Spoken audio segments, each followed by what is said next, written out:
And welcome back, ladies and gentlemen, to Giangelo's. Mic check, DJ Euclid here on 224 in Boardman. It is the South Range Raiders show, and we are here by the one, the only head ball coach of the South Range Raiders. Ladies and gentlemen, give it up for Dave Rach. Thank you. No, sir, thank you.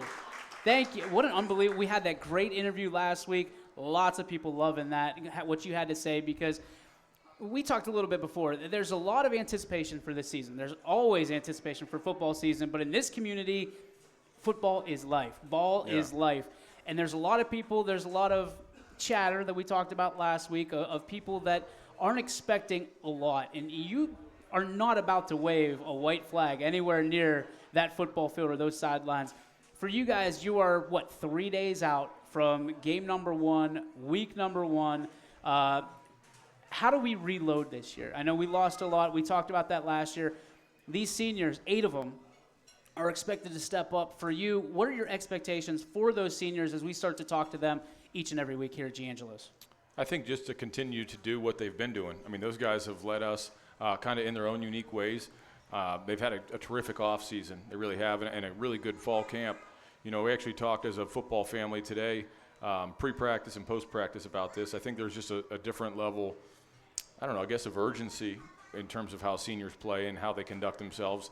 I think those guys are well aware that, you know, their hourglass is running out of sand. And because of that, they play a certain way and they prepare a certain way.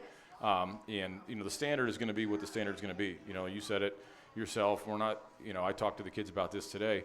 You know, we're going to expect them to go out and execute and to have success and to win football games, you know. And I think those seniors have led the way, the best way they can. And I think, you know, our younger guys are taking notice and they're trying to grow into that role and to play with that same urgency, to prepare with that same urgency and that competitive spirit that I think we're looking for.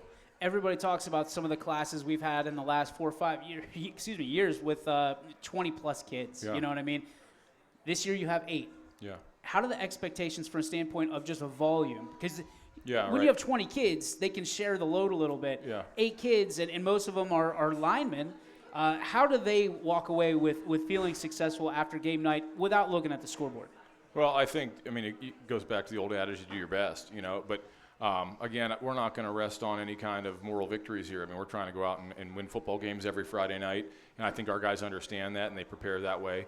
You know, I've been really pleased with just the improvement that we've made day to day. You know, as far as the volume goes, I think, you know, you have to pull back the reins a little bit from time to time for a couple of reasons. Number one, you know, I think if you're playing a lot of young guys on the varsity team, you know, then your scout team is going to be really young, which is tough. You know, it's not just a couple of guys that you're asking to play up, you know, above their age or whatever. You're asking, you know, really a whole team to do it. So we've had to kind of adjust the way we practice a little bit for one. And then I think just the experience part of it, you know, there's only so much you can handle. There's a certain freedom, you know, that guys that are experienced play with.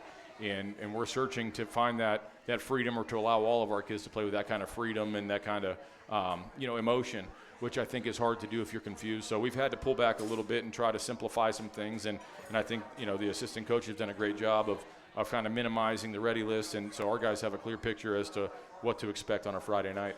When you think about opening the season, usually it's South Range, Springfield, everybody shows up. This year, you had to kind of go out and look.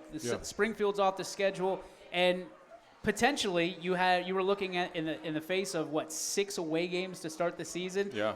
Coach Farron goes out, gets you a home game against a team.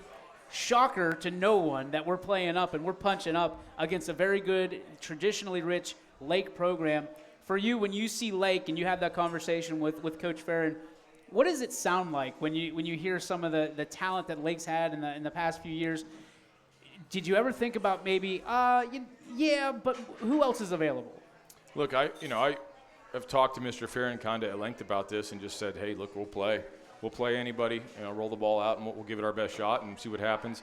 I think with Lake, you know, I think the one concern for a lot of people was playing up to a Division II school, you know, but we've been doing that for years now, and you know, sometimes winning, sometimes not. But, you know, I want our guys to really lean into the fact that we're not afraid to go play somebody and put our best foot forward and expect to win the football game, you know, and that's what we expect to do, and that's what we're preparing to do right now. Obviously, Lake is a tremendous football program. Coach DeGeorge does a great job with those guys, and you can watch the film and you can tell, initially looking at the roster and looking at what they're doing, that they're a talented group. It's a really prestigious football program there, much like us.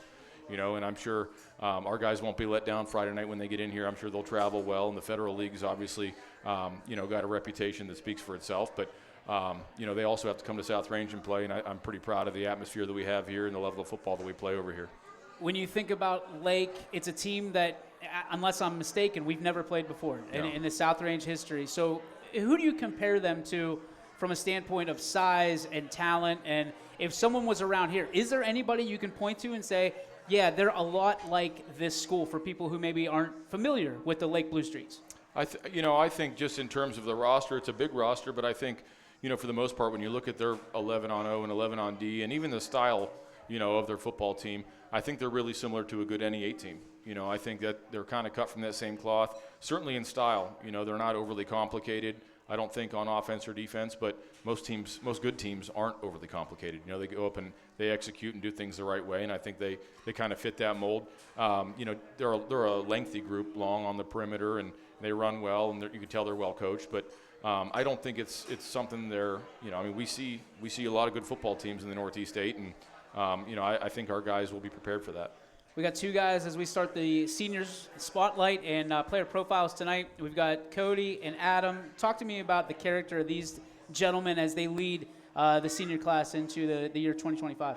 Yeah, we talked earlier, about each guy kind of leading in their own unique way. Adam's a guy, he's our lone returning starter on offense, and he's a guy that probably hasn't said 3 words. We joked today, I haven't heard him talk in 4 years, but he goes out and he handles Tonight's his business. the night. Yeah, right. But I actually talked about him afterwards today after our team practice, and I said, here's a guy that doesn't say anything, but yet if you turn on the film of him on a Monday walkthrough or on a Wednesday or on a Friday in a regional title game or a state semifinal game, you see the same level of effort out of him. You see the same attention to detail, the same, all of the things that you're looking for in terms of how guys compete, and you see with him day in and day out. He's a guy that tireless worker that I think leads us without saying a whole lot, and then you look at Cody, and here's the guy that I think has led us in the weight program all offseason. He's a big, strong kid that's done a great job.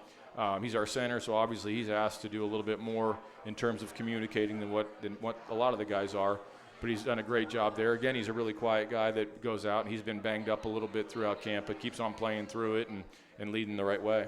Coach, we appreciate your time as always, coming out to Giangelo's here, speaking to Raider Nation, and of course we wish you the best here on Friday night. And week 1 of the football season, you can watch it all on YSN. Ladies and gentlemen, give it up one more time for Dave Rach.